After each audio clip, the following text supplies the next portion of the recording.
When you're 60, you will look back and regret not having children. It's what my mother told me when I obtained an abortion at 19, which she believed could make me sterile. It was also in a letter my mother sent me when I was 31 and about to have my tubes tied, knowing motherhood was not for me. I kept that letter for 29 years. I am now 60 and I can say with certainty that I do not regret it. Upon finding that letter again, I called my mother to remind her of what she wrote. Since she wrote it, she has watched me live my life vibrantly without children and came to understand that while her happiness came from motherhood, that was not the path I was destined to take. She hasn't always approved of my life choices. She doesn't understand why I reject monogamy, why I date women as well as men, why I became an activist, or why I date at 60, for example. But she knows I am happy. She found it funny that she made that prediction, and we laughed about how wrong she was. My life is wonderful. I have been so many places, loved so many people, had so many experiences, and I would not have done half the things I did if I had settled down with a nice man and had 2 to 3 children and a nice house in the suburbs. For you younger folks who've heard, "You'll regret it when you're older," enough times to make you doubt yourself, remember that this old lady has been hearing, "You'll regret it," since 1979 and still doesn't regret it in 2020. I would rather regret not having kids in 20 years than regret having kids for 20 years. 100% agree. I was talking to a friend who has children recently, and she was admitting that 70% of the time she doesn't enjoy being a mother. She said it was worth it so she would have grown-up children. Seems a bit risky as there's no guarantee you'll have a good relationship later on. May not pay off. You know, that's the only thing that still keeps me on the fence. I love my parents and I love our relationship now as both being adults with their own lives. I would like to have that. However, I know that in order to get that, I have to be a great mother for 18, probably more years. Deal with the baby, toddler, child, teenager, and young adult phase. I know that from 21 to 24, I was doing some bullcrap, drinking a lot, and didn't really have a job. And they had to deal with that, and they still have to deal with my deadbeatish brother. It's a full life responsibility, and honestly my mind and body is too scared of freaking that crap up, and the amount of work it takes is not worth it. No thank you. Nope. I understand that. I have no desire for kids, and honestly I was not a bad kid. But I was sexually abused as a kid, and my parents had to deal with the reality that they could not protect me. So basically having a kid is a lifelong responsibility unless someone just dumps their kids on the road at 18. I'm almost 40 and my parents helped me get a new car. Granted, I have a mortgage and a paid off truck with almost 200,000 miles and 2 divorces. You're right in that all kinds of bad things can happen to kids, even if parents do their best. Mine didn't believe me when I was perved on at school. Parents who disown their kids at 18 have no business bringing them into the world. You are responsible for them until they can support themselves, and it's on them as parents to give them the skills to do that. That's great of your parents to help them with the car. Sounds like you deserved a bit of help and they were kind. Yeah, luckily my parents believed me, but I also did not tell anyone till I was around 17 and had already stopped that abuse when I was 14. So from like 5 to 14 years of age. My parents did their best. I was raised by a stepfather who we don't see eye to eye, but I know in the end he wants the best for me. They paid for my in-state tuition for a BA degree. I got a loan for my master's, and I am still paying in that loan, so with a farm full of animals, divorce, my finances were tight. And I really needed a reliable car, as pre-COVID I had a 90-mile round trip home. Anyway, I know one reason I did not want to have kids was because of not being able to protect them and being responsible for them my whole life. I do believe kids should play outside and be safe. It is not about wrapping them in bubble wrap, but treating various mental and health issues that lead to sexual predators and education on body ownership and respect. My mother wrapped me in bubble wrap and I still got abused by her abuser. The factors that led to abuse are denial and a culture of silence and shame. Obviously, letting your kids run wild isn't a good idea, but the bubble wrap mentality only serves to isolate them from people whom they could be asking for help.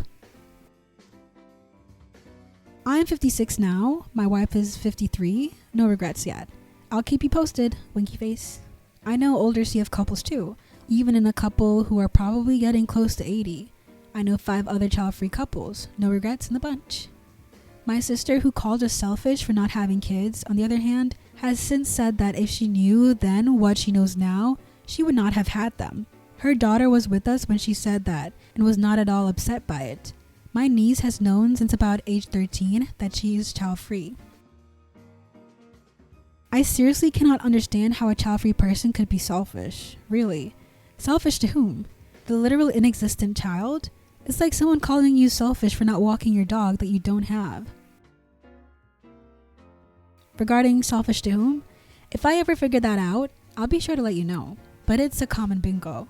I guess in one sense it's selfish that it's good for ourselves, but that doesn't mean there's a victim of the selfishness. In fact, if you think about it, any reason at all to actually have children, that is the definition of selfish.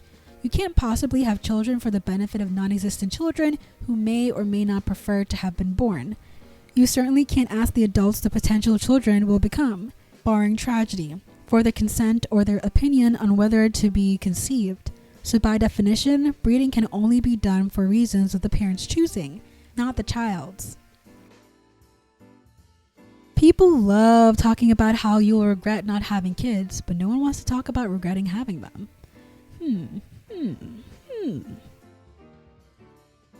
Because that means admitting defeat, and people are never willing to do that. Oh, they do, but they have to do it anonymously in most cases because it's so taboo. There have been several women who wrote books about being regretful mothers, and they've had many death threats. One of them is featured in the doco Women Who Don't Want to Be Mothers on YouTube. This makes me so sad. Obviously, children should never know their parents regret having them, but I wish it wasn't so taboo to talk about. If more mothers could openly discuss their regrets, maybe we wouldn't get as much crap for not wanting to do it. And that's precisely why the patriarchy ensures that women who vocalize such experiences, either regretting having kids or not wanting them at all, are demonized and silenced. Can't have women start valuing themselves as more than sex objects and incubators. I regret having mine. I never wanted them but gave into pressure to have them. Both of mine were quote-unquote birth control babies. I got pregnant on birth control. I talked to a nurse after having severe depression and anxiety after having them. She said, quote, if everyone knew how hard it was, no one would have them, end quote. Society requires the lie that having kids is a necessity for a quote-unquote fulfilled life because otherwise society would crumble. Workforce needs new fodder. Military needs new human shields. Capitalism requires new people that will be overworked, underpaid, and will buy stuff. There's so much shame associated with regretting having children. It completely stifles the conversation unless it happens anonymously or in hushed voices. It's even more taboo than being child-free. We're apparently monsters because we have willingly denied for ourselves what people see as an integral part of human life, and we must hate children. Some do, some like them, but just don't want them. It's easy to dismiss us with the usual bingos. It's different when it's yours. You don't know what real love is. How can you think X when you're not even a parent? They get to go home smug and think we're idiots who don't know what we're missing. A regretful parent flies in the face of all that. Turns out it wasn't different being yours. Turns out you can hate your child. Though again, people can regret it and still love their children, others can truly resent what their child represents or hate the person their child becomes. You can find out that, hey, it doesn't feel quote-unquote worth it in the end. It feels like an endless slog. They can say negative things but know it's legit because they are a parent and do know what they're talking about. It makes all the horrible parts more real, so other parents don't take kindly to that. They automatically label regretful parents as awful, cold-hearted people. They must be the worst of humanity because who could regret their own child? They hit them with the judgments they give child-free people except multiply the judgment and disgust tenfold. It's really freaking crappy. It must feel so lonely, especially if you're a woman. People make it seem so unnatural for us to not want kids or to not like kids. Nowadays, parents, moms especially, are expected to cater to their child's every whim and be 100% thrilled with motherhood and spend their days doing baby and me classes, and if they aren't trying to enroll their kids in baby college prep or making their own organic baby food, they get labeled bad mothers. My friends who are mothers but aren't wrapped around their baby's little figure 24/7 even get shamed with "must be nice" comments coming from the mommy group types who perpetually have their heads up their own kids' butts and have no identity for themselves anymore. The pressure is way too freaking much. Women are falling over each other trying to prove how much they love motherhood, even while they're admitting they need to whine to make it through the day. Can we ban the phrase mom juice from existence? Thanks. Anytime they dare to complain, they have to add on, but it's so worth it, or I wouldn't trade it for the world, or my life didn't have meaning before I had kids. No, it's not always. Yes, you would, and you did, but have since you lost your dang mind, or you didn't and were a sad flower bag of a person. They shouldn't say this to the kid, obviously, but I wish more people felt free to say, my kid freaking sucks today, this week, or whatever. I made a bad decision and here's why.